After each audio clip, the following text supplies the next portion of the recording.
Imagine a man so big, so larger than life, that even the basketball court, the stage for giants, seemed too small for him. A man who shattered backboards, who danced in commercials, who rapped on platinum records, and yet, behind all the laughter, all the swagger, and all the championships, carried scars, doubts, and lessons that made him human. This is the story of Shaquille O'Neal. Not just the 7'1", 325-pound diesel who dominated the NBA, but the boy from Newark who grew up without his biological father, the teenager raised under the iron discipline of an army sergeant, the young star who was loved, hated, doubted, and celebrated all at once, the man who clashed with Kobe Bryant, carried Dwyane Wade, and entertained the world long after he hung up his jersey. In this video, we're not only talking about his dunks and his rings, we're going deeper. Into his childhood struggles that forged his mindset, into the funny and heartbreaking stories that shaped him, into the scandals, the fights, the failures, and the wisdom he carried out of them. Because Shaq's story isn't just about basketball. It's about growth. It's about discipline. It's about becoming bigger than your problems, even when the world calls you too big already. So sit back. Let's walk through the life of Shaquille O'Neal, step by step, chapter by chapter, from the kid in Newark to the global icon. And along the way, let's see what his journey can teach us about life, resilience, and the art of never taking yourself too seriously. Lesson 1. Childhood and Army Discipline. Shaquille Rashawn O'Neal was born in 1972 in Newark, New Jersey, one of the roughest cities in America at the time. Drugs, crime, poverty. Newark was the kind of place where dreams were small and danger was big. And little Shaq? He stood out even as a child. Not because of his talent, but because of his size. By the time he was 10 years old, he was already towering over his classmates, clumsy, shy, and often the target of jokes. But Shaq's earliest wound wasn't about being tall. It was about being abandoned. His biological father, Joseph Tony, wasn't part of his life. Addicted, in and out of prison, he left Shaq's mother, Lucille O'Neal, to raise her children alone. For a young boy, that absence was heavy. Shaq later admitted that as a kid, he sometimes felt unwanted. He once said, "My real father didn't care, so why should I care about him?" Lucille, however, was strong. She worked hard, kept the family together, and instilled faith in her son. But she also knew something. Shaq needed a man's presence. That's when Philip Harrison came into their lives, an army sergeant. He married Lucille, became Shaq's stepfather, and more than that, became his rock. Philip Harrison was tough. No excuses, no whining. Shaq remembers days when Harrison would wake him up before sunrise, demanding discipline, respect, and order. Shaq was scared of him at times, but he later admitted it was exactly what he needed. While his friends in Newark drifted into gangs, Shaq had no choice but to follow rules. When the family moved, first to military bases, later even to Germany, Shaq's world opened. He wasn't stuck in Newark anymore. He saw structure, cultures, possibilities. Basketball became his escape. In Germany, on a base gym floor, a gangly teenager started to turn into a force of nature. But it wasn't just about the ball. Shaq often said, "Discipline is what made me. Without my stepfather, I'd be lost." The push-ups, the chores, the sharp corrections, they weren't punishments. They were lessons. They taught him responsibility, humility, and respect. And there was another side to young Shaq. He was funny. He loved making people laugh, using his size not just to intimidate, but to entertain. Class clown and gentle giant, he learned early that humor could disarm, that laughter could turn fear into friendship. That mix, discipline and humor, would later become his trademark. But childhood wasn't only laughs. Shaq had to deal with being different. Too big for his age, too poor compared to others, and often misunderstood. Teachers sometimes doubted him. Kids teased him. And deep inside, he carried insecurities. He hid them behind jokes and smiles, but they were there. Lesson 1 of Shaq's life is clear. Discipline saves you.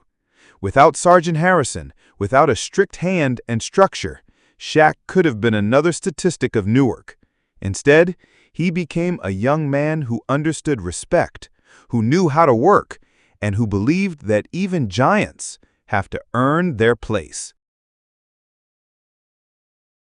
Lesson 2: LSU and the First Steps to Fame. When Shaquille O'Neal returned to the United States after years of living on Army bases overseas, he was still just a teenager, but already an enormous one. At 6'10" by high school, Shaq was impossible to ignore. His size drew stares, but it was his developing coordination and hunger that caught the attention of college scouts. He ended up at Louisiana State University, LSU, recruited by Coach Dale Brown. For Brown, Shaq wasn't just another tall kid. He was a raw, unstoppable force waiting to be shaped. And LSU gave Shaq his first real stage. The college years were transformational. Shaq didn't just dominate on the court, he became a phenomenon. His rebounding, shot blocking, and powerful dunks made him a highlight reel even before the NBA. He earned 2-time All-American honors, SEC Player of the Year, and even the Adolph Rupp Trophy as the nation's top player. But beyond stats, what made Shaq stand out was his charisma. He had the discipline of his stepfather, yes, but he also loved the spotlight. He cracked jokes at press conferences, danced on the sidelines, and wasn't afraid to show his personality. In a sport where many players tried to stay cool and quiet, Shaq was already larger than life. Still, success came with lessons. Shaq faced criticism for being too playful, for not always taking things seriously enough. Some questioned whether he had the mental toughness to succeed in the NBA. And LSU, despite having one of the most dominant players in college basketball, never won a national championship with Shaq. That sting of being great but not finishing with the ultimate prize stayed with him. But there were victories that mattered more. At LSU, Shaq built lifelong friendships, developed confidence in his identity, and proved to the world and to himself that he wasn't just tall, he was special. He was Shaq. And when the 1992 NBA draft came, no one doubted who the #1 pick would be. The Orlando Magic selected Shaquille O'Neal, a young man who was about to transform from a college star into one of the most marketable athletes on the planet. Lesson 3: Orlando Magic and the First Pain of Defeat. The year was 1992, and Orlando was buzzing. A team barely 3 years old, the Orlando Magic had just won the NBA lottery, and with it, the chance to draft the most dominant college player in years. They chose Shaquille O'Neal, and overnight, the Magic transformed from a struggling franchise into the hottest ticket in basketball. From the moment Shaq stepped on the court, he was a spectacle. At 7'1" and over 300 pounds, he wasn't just big, he was powerful and explosive. He broke backboards, literally tearing down rims with his dunks. He made the Magic relevant, and in his rookie year, he averaged over 23 points and 13 rebounds, winning Rookie of the Year. Orlando suddenly had hope. Then came Penny Hardaway. Drafted in 1993, Penny was smooth, stylish, and gifted. Together, Shaq and Penny became the league's most exciting duo, a combination of raw power and finesse. Orlando had never seen anything like it. Neither had the NBA. By 1995, the young Magic shocked the world. They beat Michael Jordan's Chicago Bulls, yes, the same Jordan who had returned from baseball, advancing all the way to the NBA Finals. For Shaq, it felt like destiny. The kid from Newark, the Army brat, The giant who had been doubted was now just 4 wins away from immortality. But destiny doesn't always play nice. Facing the experienced Houston Rockets, led by Hakeem Olajuwon, the magic froze. In Game 1, Orlando blew a 20-point lead after missing crucial free throws. The collapse shook their confidence, and the Rockets swept the series 4-0. For Shaq, it was a brutal awakening. He had dominated every level he'd touched, high school, college, the NBA regular season, but on the biggest stage, he came up short. The headlines were unforgiving. Critics said he was too playful, too unfocused, not ready to be the leader of a champion. This was the first great pain of Shaq's career. He tasted both the sweetness of glory and the bitterness of failure in the same season. He learned what every great athlete must. Talent can take you far, but experience and composure are what win championships. Looking back, Shaq admitted that loss haunted him, but it also fueled him. It was the spark that pushed him to grow beyond just being a star. He had to become a leader. Lesson 4. The Lakers, Kobe, and the three-peat. In 1996, Shaq made the decision that would define the prime of his career. He left Orlando and signed with the Los Angeles Lakers, a $120 million contract that made headlines worldwide. Shaq wasn't just moving to a new team, he was moving to Hollywood, the city of stars, lights, and pressure. At first, things weren't easy. Shaq was dominant on the court, but injuries piled up. Off the court, he was filming movies like Kazam and recording rap albums, building the Shaq brand. Critics said he was more focused on being an entertainer than a champion. But something else was brewing in Los Angeles. A young guard named Kobe Bryant. Drafted in 1996 straight from high school, Kobe was raw but fearless. At first, Shaq and Kobe seemed like the perfect duo, unstoppable size and skill mixed with relentless determination. But underneath, tensions grew. Kobe was ambitious, hungry, unwilling to play second fiddle. Shaq was established, playful, and proud. For a while, those tensions limited them. The Lakers had talent, but they kept falling short in the playoffs. Then came Phil Jackson, the Zen master who had guided Michael Jordan and the Bulls to 6 titles.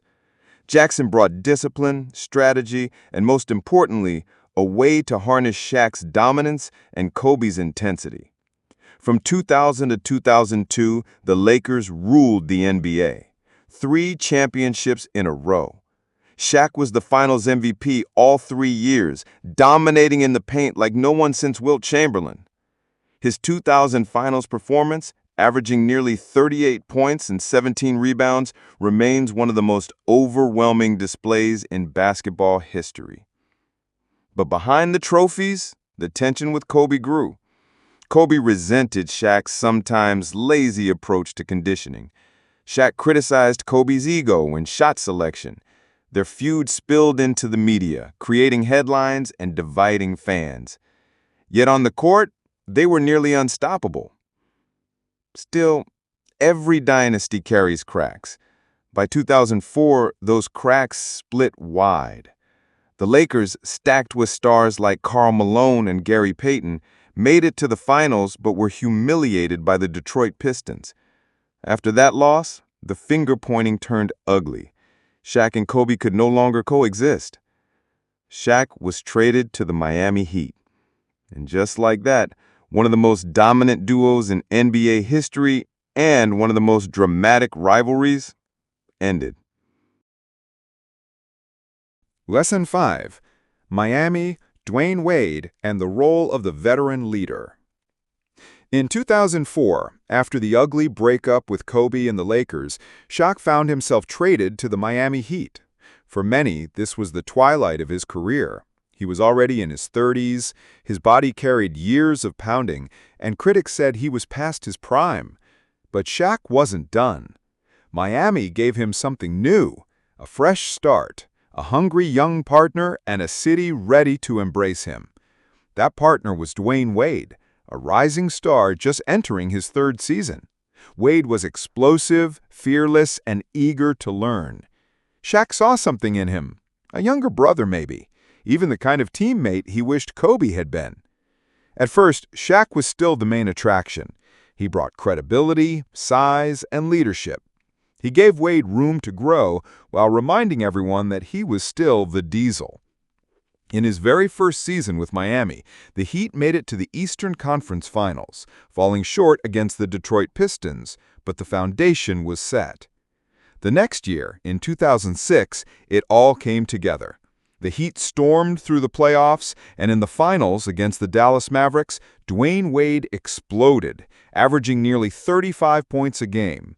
Shaq wasn't the unstoppable force he once was, but he didn't need to be. Instead, he played the role of anchor, mentor, and enforcer. Wade carried the scoring load, Shaq carried the weight of expectation. When Miami won the championship, Shaq celebrated as loudly as ever, but it was different this time. He wasn't the sole star. He was the veteran who helped a young phenom reach greatness. He later admitted, "That was D. Wade's team. I just gave him the blueprint." But as always with Shaq, the joy didn't last forever. Injuries piled up, conditioning issues returned. His relationship with Heat coach Pat Riley soured. By 2008, the team was struggling, and Shaq was traded again, this time to Phoenix. Still, the lesson from Miami is one of evolution. Shaq showed he could adapt. He could let someone else shine. He could mentor, not just dominate. And in doing so, he proved that true greatness isn't just about being the star. It's about knowing when to step aside and still add value.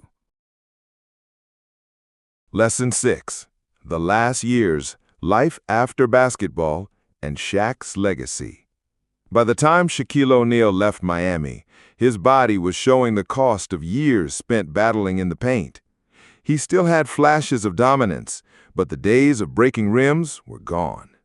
His final chapters in the NBA took him across several teams: the Phoenix Suns, Cleveland Cavaliers, and Boston Celtics.